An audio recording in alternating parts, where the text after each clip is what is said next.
never walk this road, then you can talk shit. Gambling with my life, but I refuse to go for nonsense. This the life I chose, this all I know, ain't many options. About to tell the truth, I make the rules like I'm Fleece Johnson. Hey, what's up? It's this Big Lee with Hustler Spirit. Hey, what's going on, Fleece? How you doing, big brother? Man, I'm doing good, man. Feel a little older now. Yeah, me too. Hey, let's get right into it. When you figured out, because I think people kind of skimmed over this in some past interviews. When you found out that when you figured you would never get out, did that make you go harder on the homosexual stuff, or did you fall back? Nah, it made me go hard, man, because I'm like this. I ain't never getting out, so I might as well have a life in her. I got everything I need: money, food, poker games. I got weed. I got everything. I just need some booty, man. I need some booty, companionship. So I went hard. I got married, you know. So did. I'm married. I married one. Yeah. The one with the deep voice that I didn't like to talk. See, he used to make me mad when he talked. Because, you know, that shows he's a man. You know, I feel threatened. We'll talk deep. I say, baby, you want some of these hot dogs? Yeah, I'll take 2. I said, look, just write it down, man. Just write down what you want. Shit. I'll take 2. But he was cute as he was cute, boy. But, yeah. Yeah, it made me go hard. And, but here's the thing.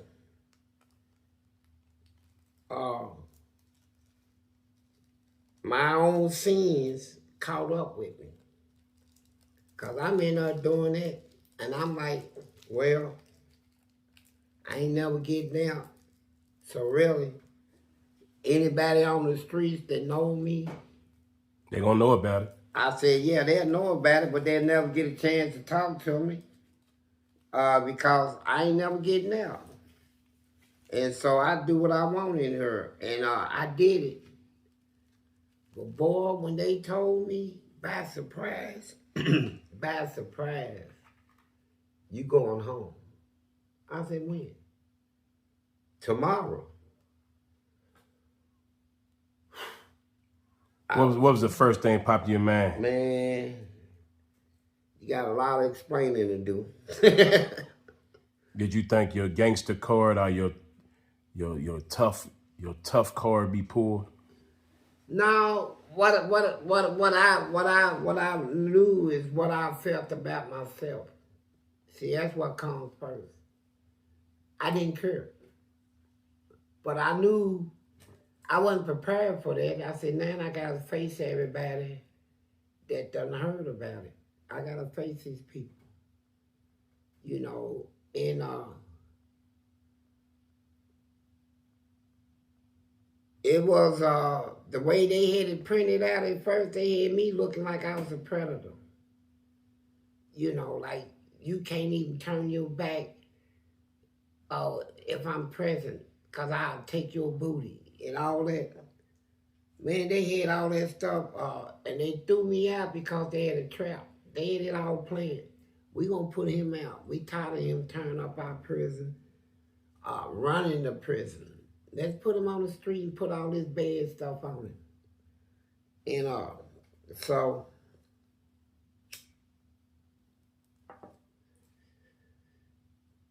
I knew I did participate in it. So, you know, in the gate stuff, fires taking booty, and I don't have to take nothing, they give it to you.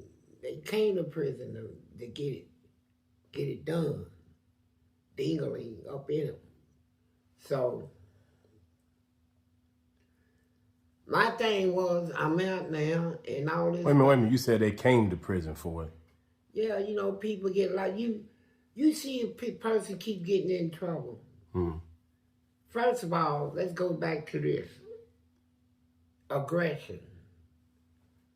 You see people displaying just unheard of aggression. Yeah, I got a gun, I'll use it. I'm good with either. No, just people ain't even messing with them. They just, why are they using all this? People say, man, why is he stepping out like that? It's a shield. That tough boy stuff is a shield. You remove that shield, you'll see what's behind it.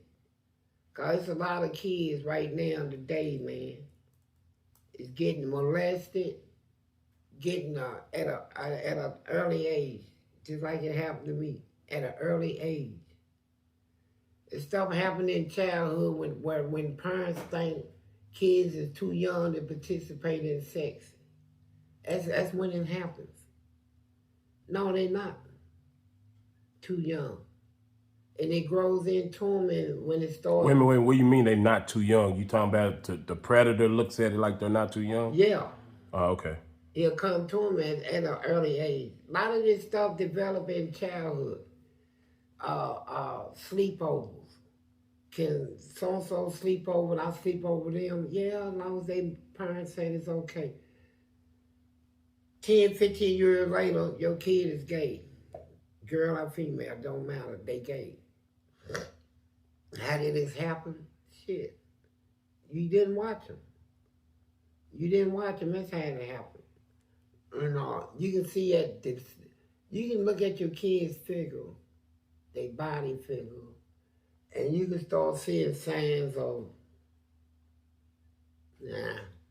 But like maturing too early? Yeah, now like, he's a boy, and he's showing like some feminine qualities a little. You know, his booty is getting big, or he's walking like a girl, or something like that.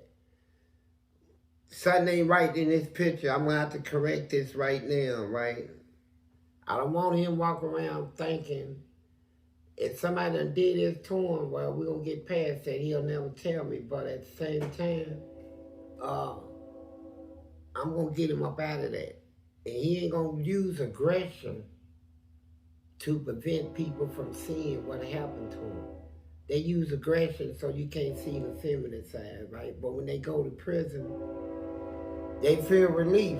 Like, I can let it out in her. Don't nobody really know me. And this happened to me when I was young. And yeah, I need it. Something like that, right? And so, my hardest thing in the gay stuff, well, at first it was,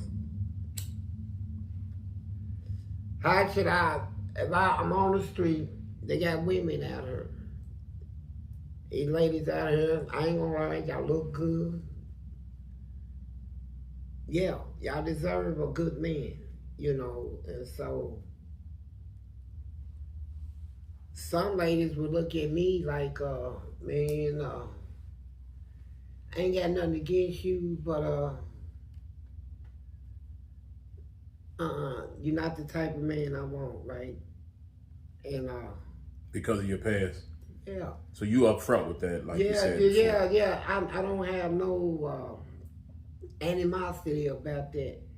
I think they deserve the right to know if the man they thinking of being with have had any sort of gay relations with somebody that is gay, you know, gay, homosexual environment. It don't matter to them whether you was giving or taking. Gay is gay, you know. So one is just like the other. But I was up front. I was always up front. And girl asked me, one girl, she said, I said, I'm gonna let you ask me 10 questions. You already told us that. You gonna go back over there? Yeah, I just want to fill them in on Okay. And I said, you can ask me anything, and I'm gonna answer truthful. And if You can't handle the truth, don't ask the question. And she asked me, do you have gay relations in prison? I said, yeah. So she said, I'm for real. I said, I'm for real. I'm not gonna lie to nobody. Here's why. Who are you? Who are you that you think I'm afraid to tell you the truth, afraid of whatever consequences I may receive? What kind of consequences? You don't want to socialize with me? Good. I wouldn't want to socialize with somebody that don't want to socialize with me up front. I respect that and goodbye. I dare anybody to speak to me about me. You know, somebody gonna try to regulate my ding-a-ling. Put regulations on my ding-a-ling, who I give it to, who I stick it into. Why you so fixated on my thing? Like Charleston White and Vlad TV. They just want to talk about who I stick my ding-a-ling in. Like they trying to put laws, regulations, and rules on my dong, you know, my stick, you know, my ding-a-ling, you know. So I'm like this. I give it to who I want to give it to. It's mine. It ain't Vlad TV. It don't belong to Charleston White.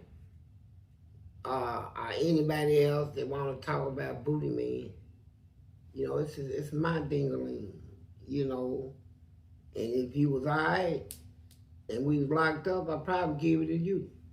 So, you know, that's just keeping it real. And back to the subject. You know, I can tell anybody about my life, man. You know, I experienced a rough life. But you know what? My head is held up now. You know, I can stand before anybody right now, right? A lot of things I once did, I don't do no more. You know, and whoever want to hold it against me, be my guest. You know. What mistakes did you make as a teenager? Of course, there was no way you would have known. Yeah, but what mistakes did you make when you first went to prison that put you in a dangerous situation with somebody that had been there for a long time because you didn't know the rules?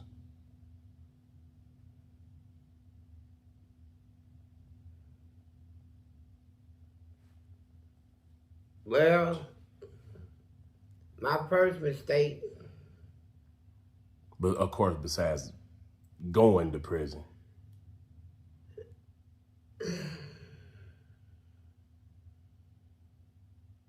I don't see none.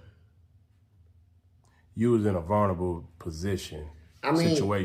Right. When you first got in prison. Or soon after you first got in there. It was early on. I didn't care. That was one. I didn't care. That was one of my biggest mistakes in life. I did not care. I didn't care if I went to prison. When I went to, they kept talking about Eddyville, the real mean. How you don't care to go to prison? What's in your mind that says, I don't care if I go to prison, I'm straight, and you know they're taking your freedom away from you? I'm gonna tell you. That's a real good one. What was in my mind? Nothing. That's just the point. Nothing.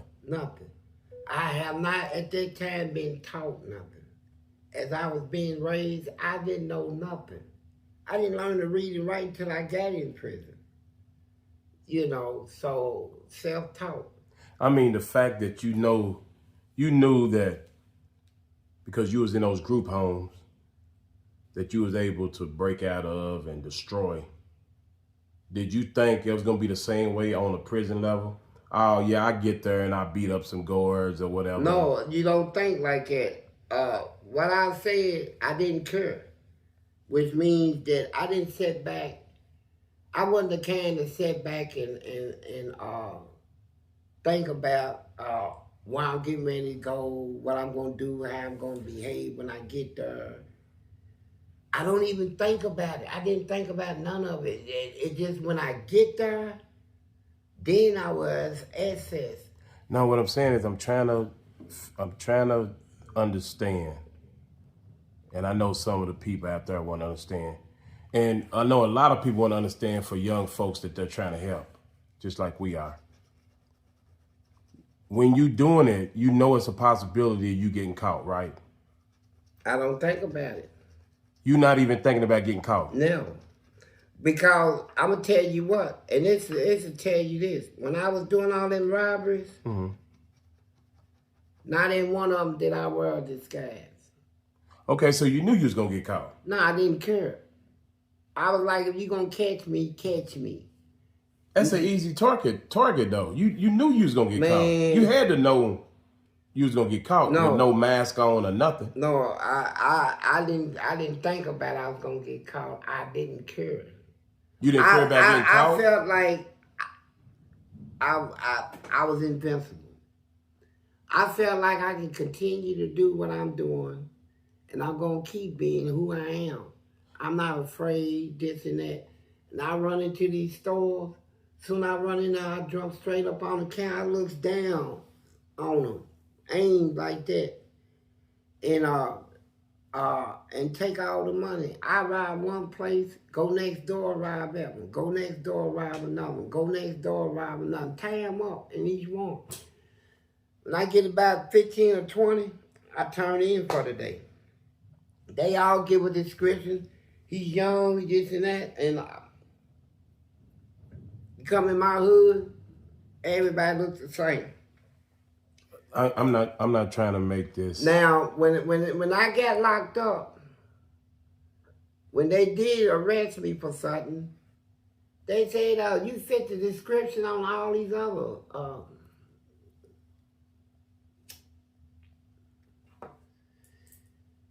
man, I was a kid that we didn't sit around and talk about right and wrong. We didn't talk about, you better not even let it come out of your mouth that you was afraid to go to jail or something like that. Man, you couldn't be around us. You know, I think we didn't even think about that. I think we're on to something. I'm gonna tell you why. Because I think it's a lot of you running around now that don't care. Yeah, they don't. That's why I'm asking you, so I can get a better understanding. Because it's you know, it's really not for me to understand, but I want to. And I think a lot of other people want to understand, so we can kind of get to the... We go out and we try to prove, like we already got the image that we tough.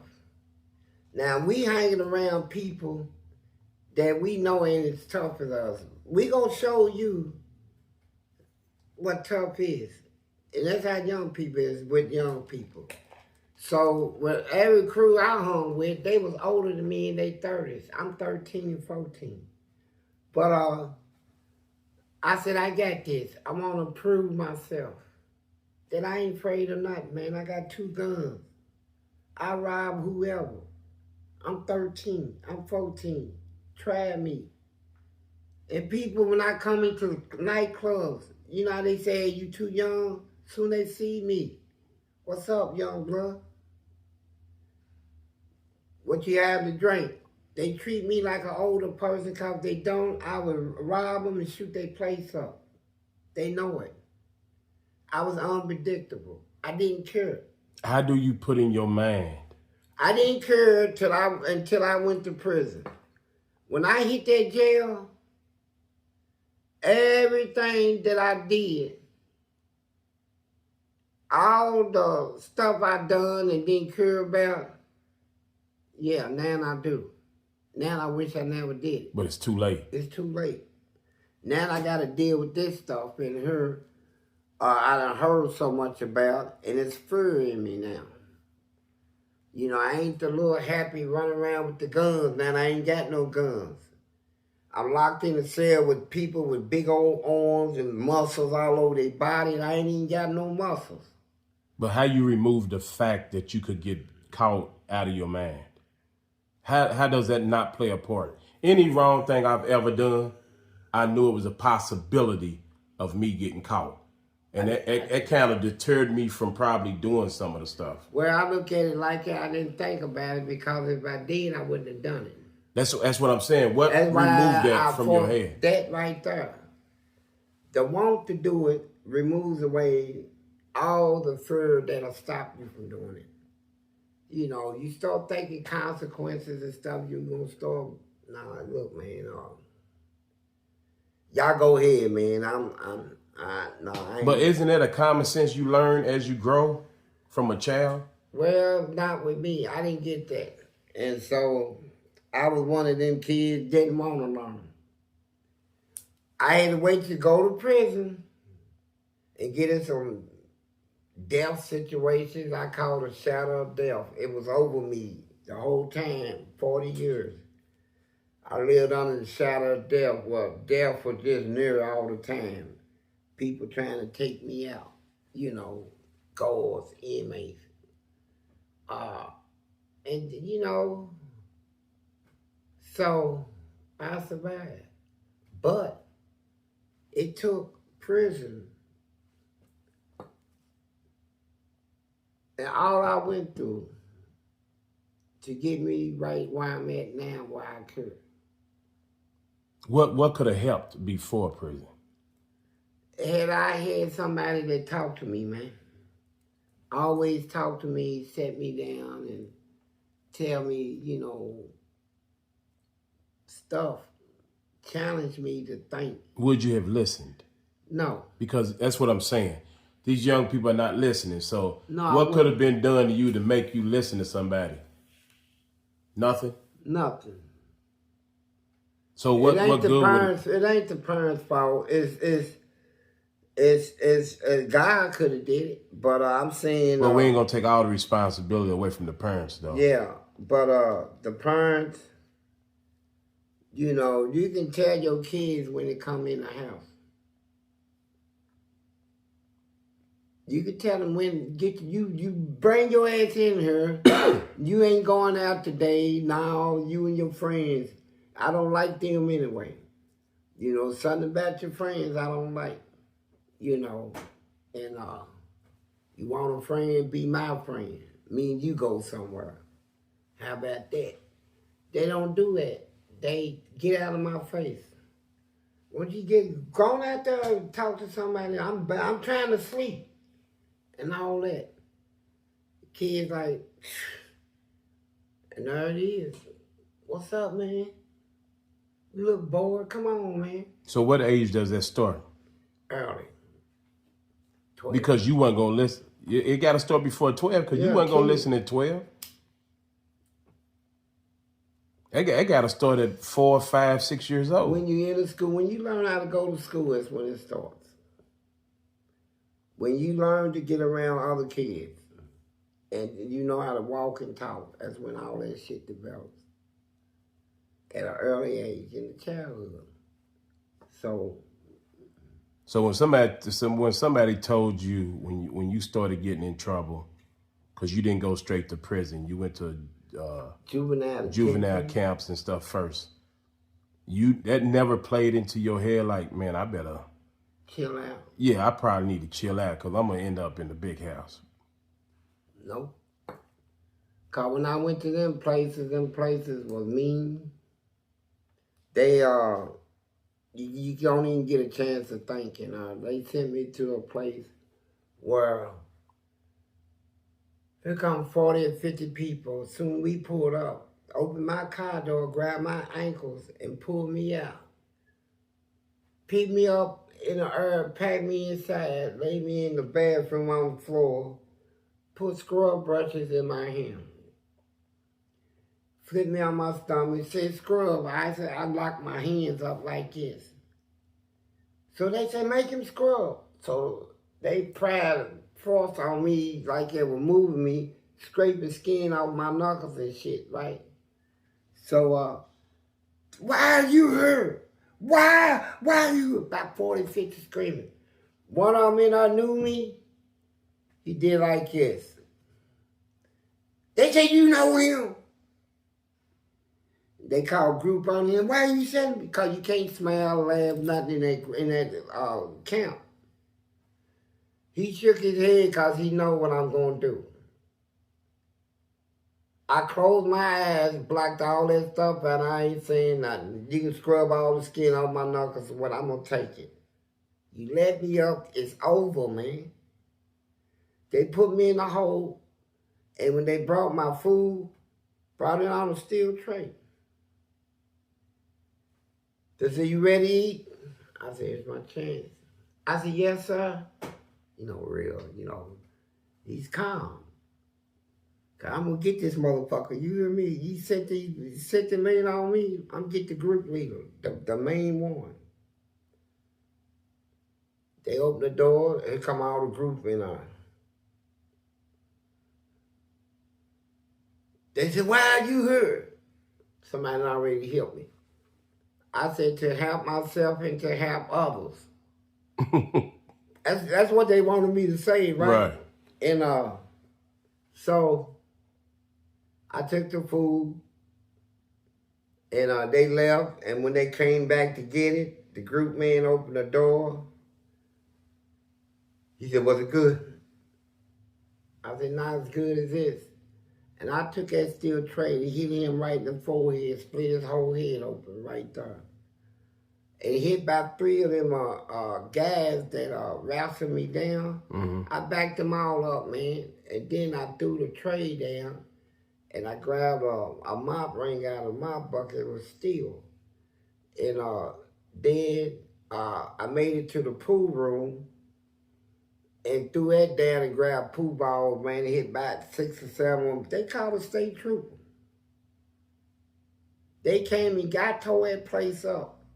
They came and got me, took me back to Louisville, and took me back to Louisville detention, and I didn't even get charged with this. You know, your eyebrows and your eyes and everything changed when you started telling that story? Yeah. You enjoyed that? Yeah, I did. Not as much as this. When they took me to the detention center, they got a 20-foot fence. 20 feet. All the way around it. We came outside, and this black dude, that worker, he was talking trash. He said, yeah, well, we know about you. You're not going to do all that here. I said, man, you a punk. And you know what? I said, I'm going to shoot your car up tonight. He said, how you going to shoot my car up and you then? I said, I'm getting ready to break out. He said, and I ran, and he was on this side. He got to run all the way around, and by the time he got around, I'm over the fence. And I got away, and I did what I said. I shot his car off. So, you ever thought, we've been doing this over 2 years, and we done had a lot of personal conversations that's never made it to the camera for several reasons. I'm gonna ask you a question. You know when you said you seen that demon in somebody, in a couple people? Mm-hmm. Did you ever notice you had it in yourself? I know I didn't. You know you didn't? Yeah. Why is that? How do you know you didn't? Got too much God in me. No. Before God. Because you started believing in God a little later. Yeah, but you I'm don't saying think you when ever... I look back, no, never. See, these people here, now, it's a lot about, I studied a lot of spiritual stuff, but when it comes to the demons and the people that get possessed, I got them spirits in them. My knowledge on that is like, it's not in detail. It's not a detailed description of it. I'm not detailed about it. I have like brief encounters with it. Yeah, my knowledge is brief, but it's to the point. It is the full conclusion. Now, we know at the time when Jesus did enter the world, as the scripture said back then, it was an infestation of it back then. People walking around with them things in them. Now, the question is, why would a spirit wants to get inside of a person anyway? I mean, for what reason? It take you back to some verses in the Bible where Jesus, them demons, they knew who he was. They say, we know who you are, Jesus. We know when you come to destroy us before the time. And but they knew who he was and confessed him. But the point is this, they know they got a short time. It's just like a hostage. What do who has a short time? Them devils and stuff. Okay, You know, all right. they time is short. 1,000 years with God is like a day, and a day is like 1,000 years. You know, it's knowledge in it. But you see people, police encounter, SWAT teams, somebody grab a kid or a person, hold them as a hostage. Why? To prevent somebody from taking a shot at them or arresting them, to give them a chance to get away, you know. So these spirits, when they get inside of people, they get inside of them because they feel that they inside of them, they will not be destroyed. You have to destroy the person to get to them, you know, and so. There's no way you're going to chew that peanut. I don't know why I put this peanut in my mouth. No, I ain't got no teeth. There's no way. I sit there and pure that. That is the unthinkable, man. To think I could chew a hard peanut with no teeth. That's how I know you're going through something mentally right now for you to even crack it. Yeah, just talking about this now. Now listen, here's the point. Go ahead. I talked to, like, in my 40 years, man, I talked to a whole lot of serial killers. People that done did a lot of sick stuff when I was locked up. I was fortunate enough to talk to these people daily. And if you don't believe, then you just don't. But there is a such thing as spirits. And they do get inside of people. How they get in them, I don't know. Because the people I saw them in that prison, I knew them people before I saw the thing in them. And they was cool. But that dude that I saw the main one in, the one that just shook all my bones and stuff, just to look at it. Now that one is how he managed to get inside all them other guys, man, and they got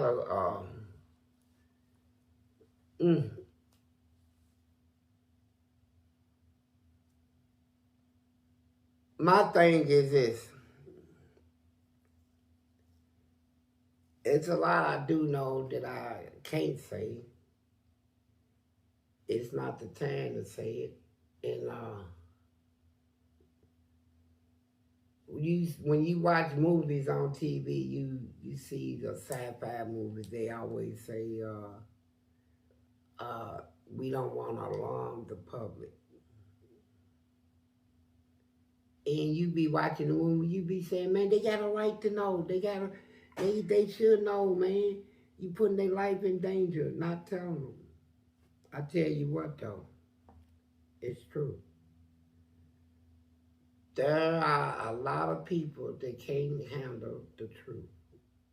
A lot of them. You got to give it to them in bites. Little by little, little bites, little bites. You just can't feed them a whole trade of truth. They can't handle it. But I can tell y'all this, though, that it's true. And we got people in the world got them spirits in them. How you know it wasn't in you? How you know somebody else didn't see it in you? Because I don't think you would know. I know me. I know that, okay, here's the thing. This is why I said some things you just don't talk about, but I'm going to tell you this. Men came out to plant seed in the ground, for wheat. And they left and fell asleep. The enemy came, and right with the wheat, he planted tar. Tar, look it up, Google it. Tar looks just like wheat, but it's not wheat. It looks the same, but it's not the same. It can pass as the same, but it's not. So when they came back and say, who did this, an enemy, they said, should we root it up? They said, no, because you be rooting up the wheat with it, not knowing that it's wheat instead of tar, right? It's not your job. Leave it to the reapers. So they asked Jesus, man, we sick of this stuff, man. Just tell us exactly what it means. No riddles, just plain up. Just, man up. He said, okay, the ground that he talk about, they planted in, he said, that's the world. The seed is the children of God, the one that God put her. He said the tares that was planted with the wheat, an enemy planted them, and that enemy is the devil. They are the children of the devil. They look the same as your kids. They can talk, mingle with them, and talk and behave this and that, but they are not good. They were born this way. And he can call them at any time. He wants them, he can shift them as wheat. It's like Judas. He hung with Jesus for 3 years. Walked around with all the disciples. In the name of Jesus, casting the spirit out. And devils, they was fearing him. And then when the devil called his child, Jesus said, one of y'all gonna betray me. When he handed that to Judas, as they said immediately, the devil entered him. So when Jesus locked eyes, he wasn't looking at Judas no more. He's the main one that's there. He told him, what you get ready to do, you better do it quickly. And then after it was over, he left Judas and he came back to, who he is. And when they told him what he did, he hung himself. Yeah. But you remember before he hung himself, you remember when Jesus came back and I'm going to tell you something else that y'all ain't realized. There's no way in the world that whoever wrote this Bible, which I know was holy man, but y'all say, yeah, a man wrote, yeah, a man did, but he was inspired by God to write it. Now, here's the point. Back in them days, they didn't know nothing about DNA, period. DNA wasn't even heard of until here recently in our generation. Check this out. You remember Jesus died, and then they said he rose again the third day. Mm-hmm. And when he rose, he was walking with his disciples, talking to him. And when I was reading this, and they didn't even know who he was. I said, man, I took my Bible and almost threw it. I said, this is crap. How they gonna try to insult me like this? This man died and rose up 3 days. They know who he was then. How come they don't recognize him now? It wasn't until about a year ago that an understanding came to me. Here's why. DNA. Oh, you talking about DNA? Wasn't no DNA back then. Listen, there is no same type of DNA. Everybody got different DNA. True? Sure.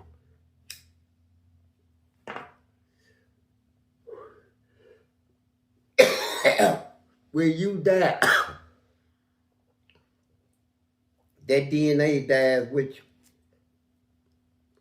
You cannot resurrect and come back with the same DNA. You got to have another, because there ain't no such thing as two DNAs.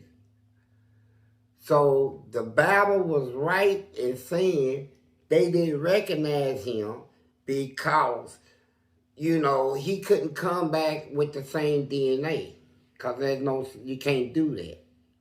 There's no nobody got the same DNA. So when he died, it died, that DNA. So when he came back, he had to come back in another body, but with the same spirit. When he opened their eyes and they knew who he was, and then he showed them little things where he was crucified, yeah. But they respected the fact that, now I understood why they didn't recognize him, because he was not in the same body. He was of another DNA in a different body, same spirit. It's wisdom. Hey, what's up? This is Big Lee with Hustler Spirit. What's up, Fleece? I'm up in spirit. Happy 4th of July, where we are a day removed from it, but how was your 4th? It was challenging. It wasn't bad, though. Could have been worse. But I had an all right time. What did, in prison, what did y'all do on the 4th? Y'all do anything on the 4th of July? Yeah, every 4th in Kentucky prison, the wardens and his staff and some guards and workers in the prison, they put grills up under the pavilion and they grill for the inmates. They cook real food. That's the only time in Christmas, another holiday, where inmates get real food, you know, burgers, and then they bring in a motorcycle group and somebody with some fast cars. They bring them inside the compound and let the inmates take pictures by the car, by the motorcycle, and they got a little country band that be playing little country music. Inmates walk around with plates, sit down, eat hot dogs, hamburgers, chips, and it'd be something else, beans, tater salad. If you in the hole, you don't get it like the people on the yard, you know, because you in a segregation, they said, for misbehavior. You know, like the yard will get big good meals, but you in the hole, as it's like, they look at that like going to jail. You gotta eat their food. And so. Now, you know, like I said, I've never been in there, but, you know, I'm kind of critical on certain things that might happen in prison. Do you think that inmates deserve to be treated a certain way on holidays when they in prison? Yeah, I do. So you believe a man that's kidnapped kids, took advantage of kids, did something to old people, stuff like that, deserve to celebrate holidays while they're in prison? Yes. Why do you think that? Because that's a commandment to love one another. That's a debt. Yeah, but you don't have to celebrate. We all owe each other. Now, it's a tradition in the prison. Now, you in the prison where you done took away all the real food and all of this. You got a population of inmates that outnumber the guards working there. Mm-hmm. You know, it's like 40 or 50 inmates to every guard. Okay. You know, we outnumber them, but they make up for it with weaponry and mental stuff, right? And that's what the 4th of July is about, it's about that type of celebration. It shows the inmate, you could be doing this on the street, man. After celebrating with your family, right? Mm-hmm. You know we got you locked up. We ain't gonna kick you while you down. You know, you're not gonna get this every day of the week, on every holiday, but on this one, where this country declared its independence from Britain, we celebrate that. So you think taxpayers' hard-earned dollars should be used buying you niggas ribs, potato salad, and all that stuff after you've committed these crimes in the free world? Yeah, I do. Because that was a responsibility in this country. That was one time in this country, right here in America. That's not a responsibility. You committed a crime, you're supposed to lose everything. No. Okay, let me bring you to the former. There was a time in this country when every felony committed was punishable by death. Mm-hmm. You know, that's a little drastic. Yeah, but they did it in this country, and okay. It took some religious people to let the politicians know that's a little drastic, like you said. Mm-hmm. And so they, in Philadelphia, they built the first prison, then they went to Florida. And they decided to put up the prisons and ask the lawmakers, why are you killing all these people, man, over little petty shoplifting and all this? Horse thievery, cattle horse rustling, and, you know, you putting them to death, hanging them. Put up a prison, let us go on and reform them. So that was the plan, to reform, right? Somebody else saw something different. Because they're going to eventually be let back out here in the free world. They didn't think, somebody know that why are you going to treat these guys like an animal for a couple of years or a decade and throw them out on the street? What type of animal you think they're going to be now? Okay. You know, let us reform them. And so they put up prisons, and they didn't want to go along with it. They started treating inmates bad. Y'all ain't got no rights. You know, y'all did this in society. Y'all killed, y'all raped, y'all robbed, y'all maimed. Y'all don't deserve no privilege. And inmates they had changed gangs then, and busting rocks, hard labor, you know, just cruel and unusual punishment. Mm-hmm. So the feds stepped in and they wiped all that out, right? Mm-hmm. And the Supreme Court said that inmates don't leave their right at the front gate of a prison when they go to prison. They still is up under the Constitution of the United States. That Bill of Rights, them is rights that they said no government, president, nobody can take from you. That's the main blood vein in the Constitution, rights that nobody can take from the American people. So they said we still Americans, right? And we going through the process like, you got some people get 1 year, 3 years, 5 years, 10, all the way up to the death sentence. Mm-hmm.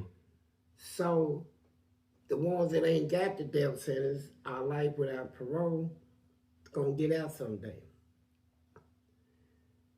And they wanna make sure that they provide them all the tools that they need, that when they do hit the streets, they have the ability to get jobs, get a work, you know, and live a life without crime. Mm-hmm. That was the whole plan. But you got people that work in the prison and the corrections department, they push to make it as strict as they can. But then you got other people that feels that If we make it that bad, it ain't gonna be no but riots in that prison. You know, a lot of people working there are gonna get killed and all this stuff, and it's gonna take up a lot of resources. And I mean, they feed you, but why do you think y'all actually deserve grilled hamburgers and potato salad and baked beans celebrating holidays? I think me on the outside looking in, I'm thinking y'all need to miss that stuff. Y'all need to go without that, so you'll know when you get released, you need to appreciate it and cherish that type of thing. Okay, that's a good thought to think. Let's apply it to everybody, not only to the prisoner. Let's apply it to people out here that ain't in prison. No, they're not being. Nah, hold up, we talking about people that's punished and committed crimes. I'm getting ready to make a point. Okay, now when you talk about crimes and punishment, and sin. No, I didn't say sin. No, I said crime and people in prison committed crimes. Okay, we're gonna keep it right there. Well, most of them. You ain't gonna want me to make the point. Because you're gonna bring religion in it. Yeah, I'm gonna bring to escape what we talking about. No, everything is based. Why do y'all deserve to celebrate with grilled food on 4th of July? For the same reason people feel they deserve to go to heaven, even though they out here doing all the dirt they do in this life. You see what I knew you was gonna do it. Yeah, I mean it's the same reason.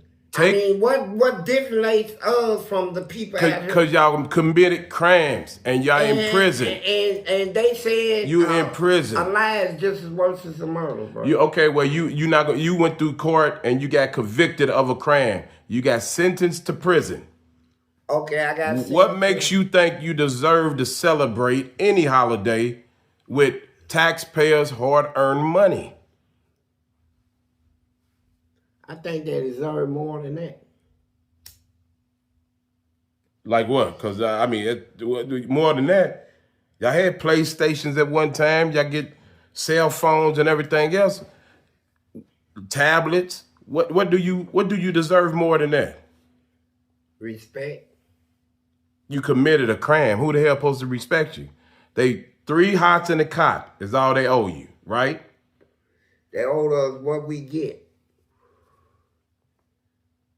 And they owe us a little more than that. What if we talk about the law? We're going to keep it to law. Leave religion out. Okay. Okay. The law says this and that. Why do we think we deserve to celebrate holidays? Let me throw it in. Okay. Celebrate holidays. And we done committed crimes, some in runners crimes, that type of monstrosity we done committed in this society. And we think we deserve a hot 3 meals a day. So on holidays, we deserve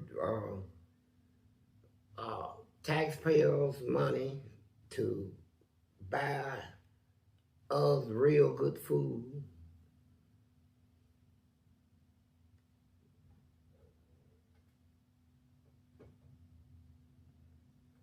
And we still act up, we still get out, some of us still go back. Is it a waste? I didn't say it was a waste. No, I'm saying I'm getting to the point. All right. Of deciding is whether or not we should be given this type of treatment. I did 40 years and on that day, the 4th of July, I seen 40 of them in prison. Go through half the year without that, and then that right there,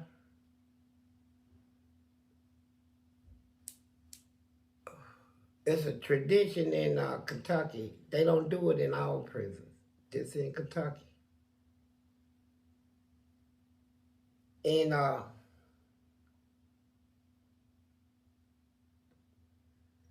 I see it as a blessing.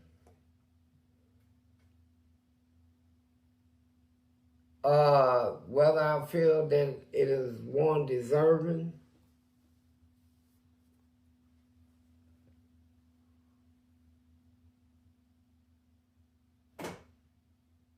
yes, I think it is.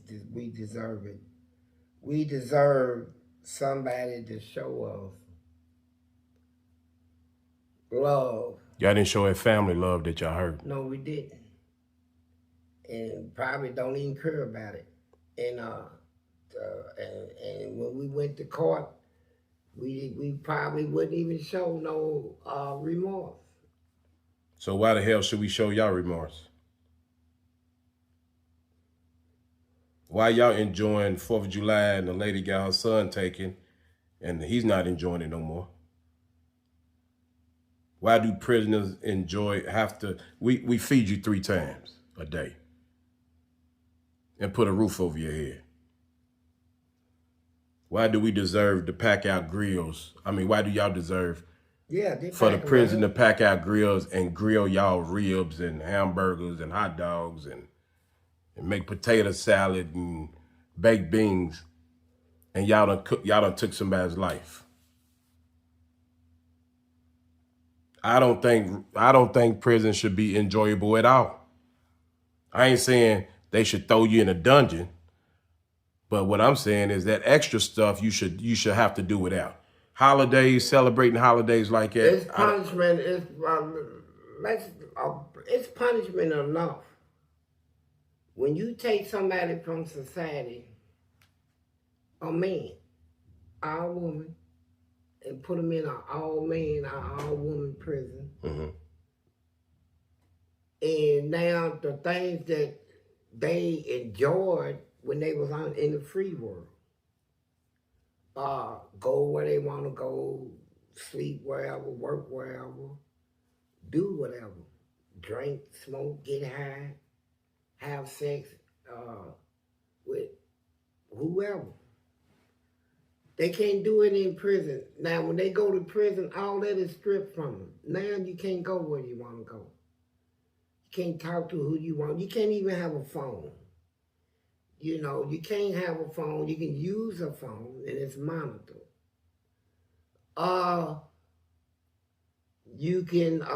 You only eat what is served to you. You go to bed when they tell you lights out, no talking.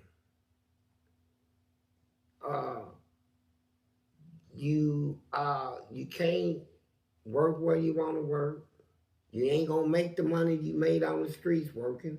You get $18 a month to do some back-breaking work. That's because you don't need the money. Okay, now.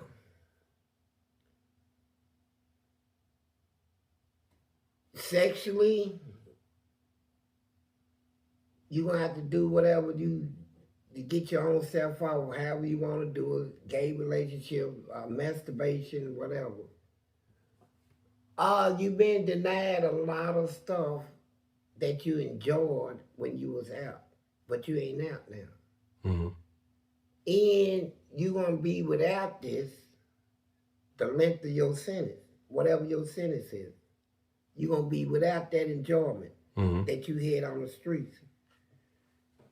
And they build these prisons like the one I was in. They usually build prisons way back in the woods, away from society. They build them in a society where a lot of country people ain't got jobs and they need to work and do anything. And them was the ones they really make monsters out of. And because they do anything for the money. We got a job. They built a prison in our community. And I'm going to get a job, bro. And the whole family be working in our. And so, but we in every holiday, our family and stuff, we ain't with them. We ain't with our kids. We ain't with our loved ones. And we missing all of that. And that is punishment. And if they tell you you got to go 10 years like doing this, so now you're in prison what you told what to do. You know, if you even cuss in our You can get a disciplinary report for that type of language. You make a threatening statement. Man, I kick your ass. God can put you in the hole. Making threatening statement towards another inmate. And you go to the hole, you do 15 days and out. So you gotta go through all of that. And then showers. You gotta now take a shower with 100 or something naked men. All of them walking in there. You see things having sex in her right in front of you, trying to get you. You know, they walk in them showers, they things be sticking up, they dinglings be hard, and they be in masturbating. They got one guy that used to stay in the shower just until he see the right butt coming out, and he just stand on a slow stroke. I mean, all this is punishment, and so the corrections department recognized the mental state of the prisoners. We got them. We got them in our custody. What should we do with them? Just we're gonna give them opportunities to work a trade, to go to school. I believe in that. I think they should. To get credits in college. They can get college degrees. And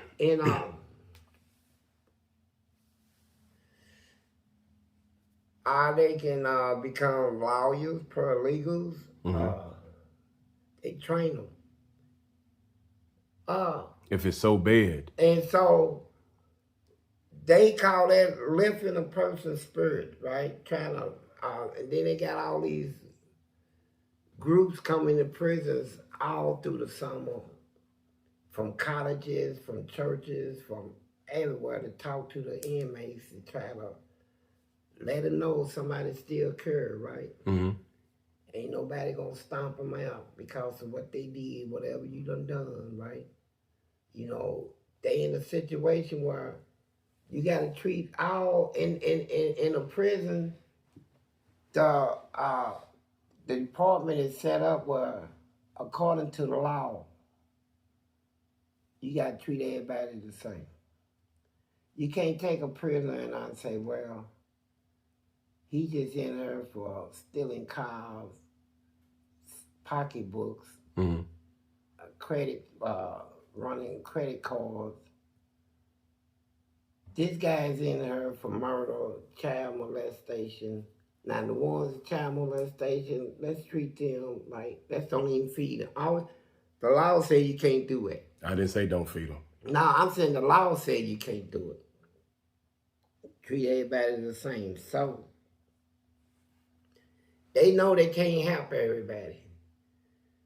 Out of a population of the inmates, they expect to help at least, if it's 2,500 population, they feel they can help at least maybe 100.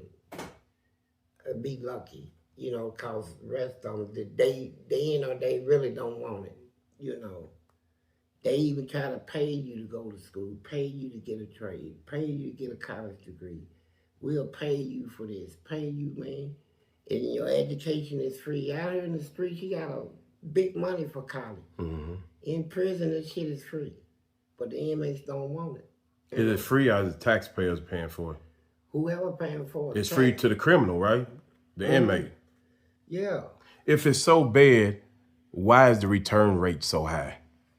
If prison is so bad, why do people continue to go back?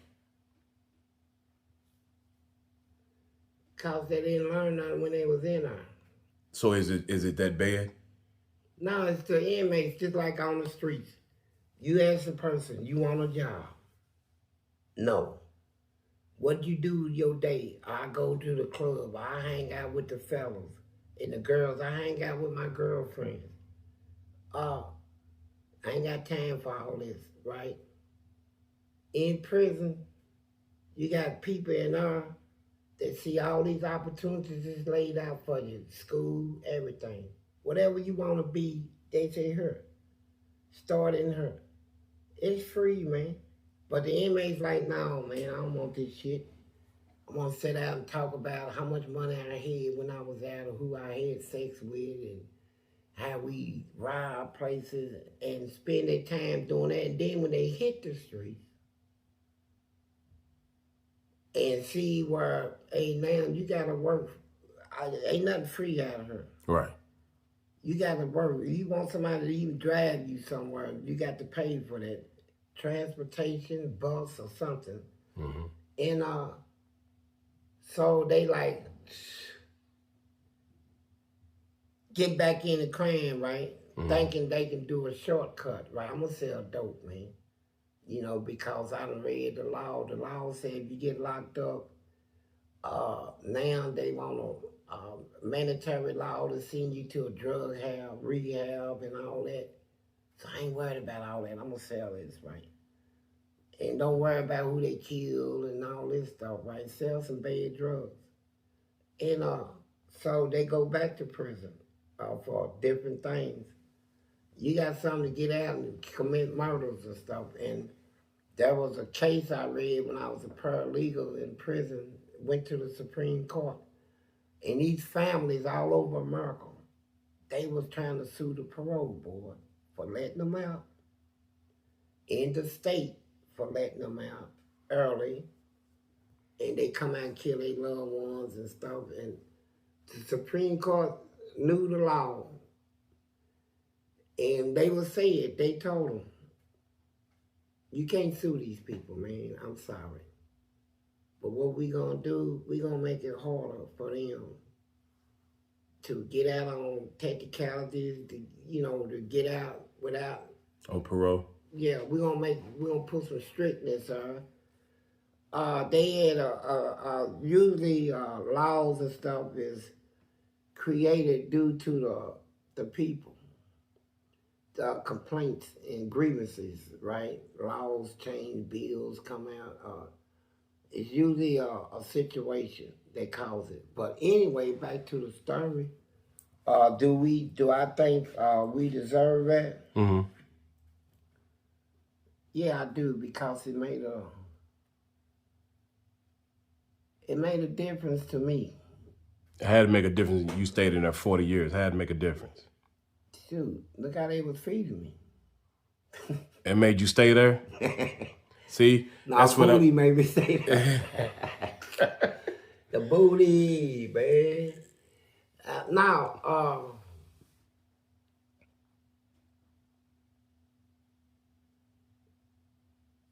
could we survive without it? Yeah. But they try to create a relationship with the inmates. Mm-hmm. And believe me, it's a lot of guards and I feel the same way. They don't deserve nothing. That's what we had a battle in the ones that have come in and set judgment down on us, not realizing we done already been judged. We done already been judged, man, and convicted, found guilty, judged, and sentenced. And we in this prison now. And sorry about it, but it's just their policy. Yeah, but it's not supposed to feel like a resort. Well, when I first went to that prison, it had a swimming pool. That's what I'm saying. We had a boxing ring, swimming pool. We had a TV screen, like a theater. You know why I had all that? Had a theater. You know why they provided all that for y'all? The common inmates. No, to make sure you come back. Let them have as much fun as possible so it doesn't feel like a punishment, because they still going to get paid. Well, they took away the theater. They took away the swimming pool. Mm-hmm. They took away the boxing ring. All we got now is a boxing bag and some boxing gloves and jump ropes. They took everything else away. And then they gave you movie night. Yeah, movie nights and PlayStation. And PlayStations. Which they took at too. And then they pulling in grills. Movie nights is still there. Then they pulling in grills, grilling food for y'all. It still comes back to them not wanting it to be so bad to keep you out. It's a business. They only make money if you come. If you don't come, they don't make a dime. Well, If it's you a don't, plantation. They need workers. right. That's what I'm saying. They cheap labor. Yeah. So we can't make it too bad, because if we make it too bad, they'll know who we are. and we we might stay away, or it might not be as many inmates as we need. The prisons are modern day plantations. Back in the days of slavery, it wasn't no prison. They had like jails, little hit town jails they put up. It wasn't no, everything was, they had a plantations where they put their workers, right? Yeah. And when they did slavery and put up these prisons, they converted the plantation to the penitentiary. And now we got workers, right? Whoever enters this place, we don't care if they white or black or whatever race. If they enter this penitentiary plantation, they the slaves of the state. And we gonna work them. And when they was doing the chain gang stuff, a lot of people in society came against it. Said, hold up, man, what y'all got going? I almost let the lid off of it. And so they modernized a little more. And now they got it where they got companies, man. 100, 200 companies in through the prison system that the prisons make their products. The police is the same one that comes and arrests us. We make the taser guns, they vests, bulletproof vests. We make the billy clubs and the helmets. So why run in there and provide cheap labor like that? Why run to the plantation? Right. Why submit yourself as? I'm asking you. I'm not gonna do it. Well, you gave me enough time. But what I'm saying is, why are these people running to the plantation? So back in the day, slaves didn't run to the plantation. They ran away from it, right? Right. So why are these men and women running to the plantation? Hey, they've been, like a sheepdog is a dog that would herd the sheep. Mm-hmm. They got slave herders out here. I believe that. And you can call them probation, parole officers, people in the Justice Department, the corrections. They are slave owners and slave herders. And when these inmates get out, they don't worry about that shit. You gonna get out and do what? Live good? Okay. Well, good luck. Don't forget to see your parole officer, and he gonna give them a list of demands that's gonna be impossible to fulfill. Not impossible. A lot of them is. They just want you to have a job and stay clean. No, they want and maybe go to some meetings. They want to, okay, I'll give you an example. Show you how nasty they are. Mm-hmm. I went to one, and parole officer told me, I want you to go to AA. Mm-hmm.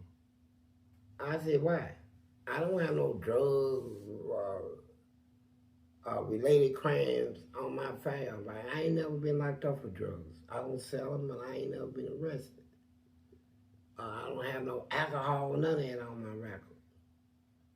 I said, so I've been locked up 40 years, man. Why you want me to go to AA? For what? He said, that's just our policy. Everybody coming there got to go to... See, that's the stress out shit. You go to this shit,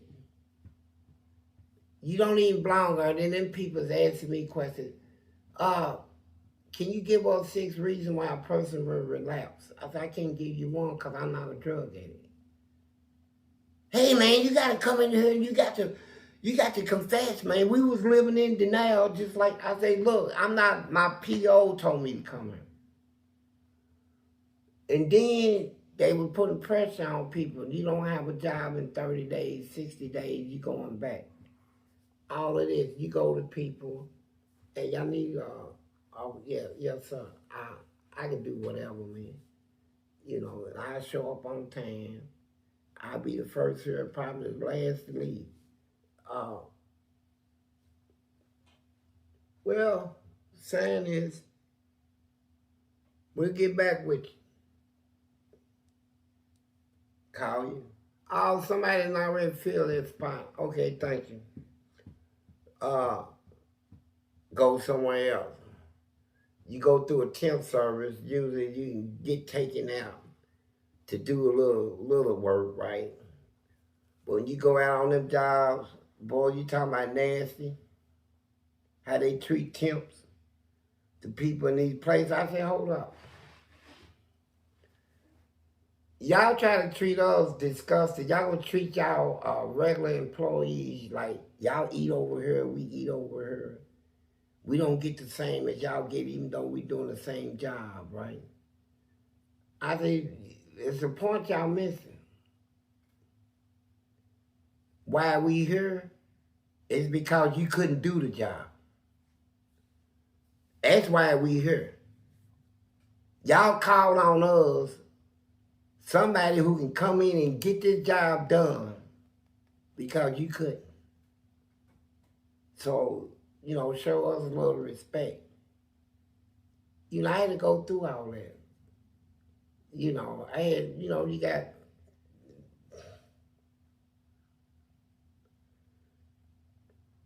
But I think we deserve... If it was me, how would I run a prison? I would make it mandatory. What's that? When you come in there, that you either gonna work or you only get 1 hour a day of your time, period. 1 hour a day, ain't no, you gonna get your 1 hour a day and you'll be in your cell the rest of the time. You get you a job, I'll trade.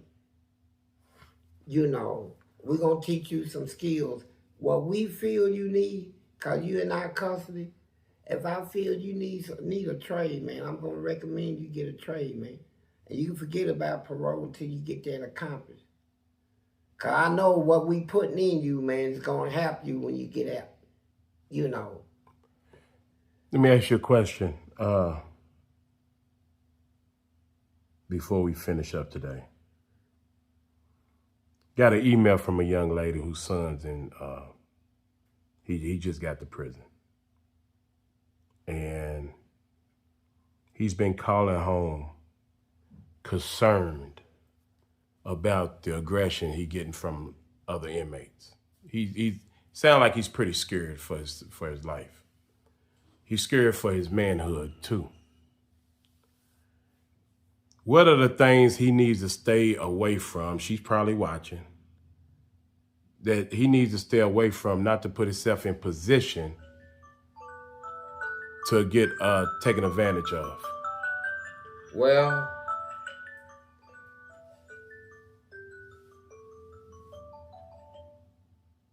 thank you. What he needs to and what I mean is, thing, I'm gonna tell you, okay. The first thing he needs to realize that you in a place now where it's a thing going on with the inmates in the guard. First thing, you know, if you show more interest in doing what the guards tell you, you're gonna be labeled a rat, our police or something, right? And ain't nobody gonna like you. And you got to live around these inmates, and guards go home. So you got to learn the manipulation. You got to know how, like, get you a trustee job or something. And yeah, the inmate's going to ask you to pass shit, contraband. You know, you don't pass knives and stuff like that, but, you know, groceries and all. And if they ain't got no cameras and you think you can get it by, do it. But he needs to stay away from... Can he tell him he don't want to do it? Can he say, "No, man, I'm not putting myself in jeopardy"? Yeah, he can tell him, man. What's gonna happen? A lot of things can happen, but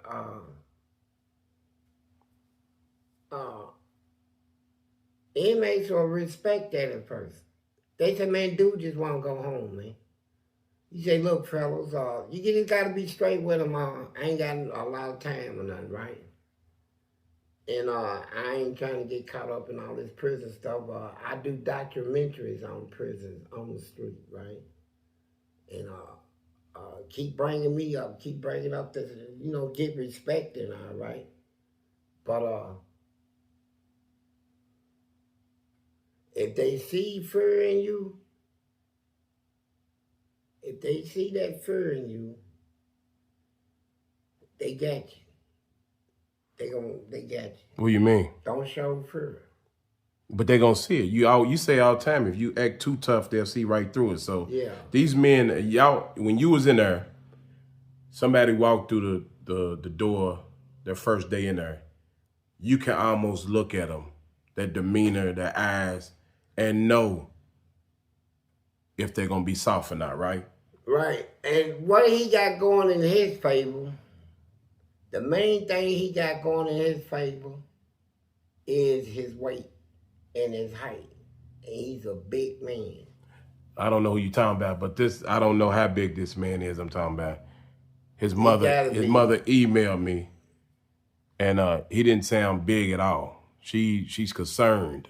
He's young. Well, She's concerned about him. she shouldn't be. She should be. I'm got an advice for her.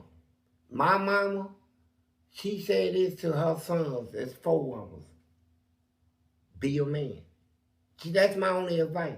Just do what a real man will do, and you'll be all right. I don't think a more modern day mother is gonna say it about her 19, 20-year-old son. Well, who she feels like's in danger. Well, whose life did he endanger to get him in there? He committed a crime. He stole. He was armed robbery. Yeah, but somebody could have got killed. Could have, yeah. Yeah, but anyway, he's going through the process of he done been found guilty. He's been sent to prison. Mm-hmm. Now, only thing he got to do is she just got to beat her for him. You know, it's important to keep letters going to him and keep a little money on his book. $25 will get him through a week. Other than that, how to keep a man from busting his cheeks? How does he do that? Small figure, small statue type of man, young. How does he do it? hey, he got to figure out how to do it. I'm asking you. I mean, I can't give him no. Look, man, I seen people coming up that was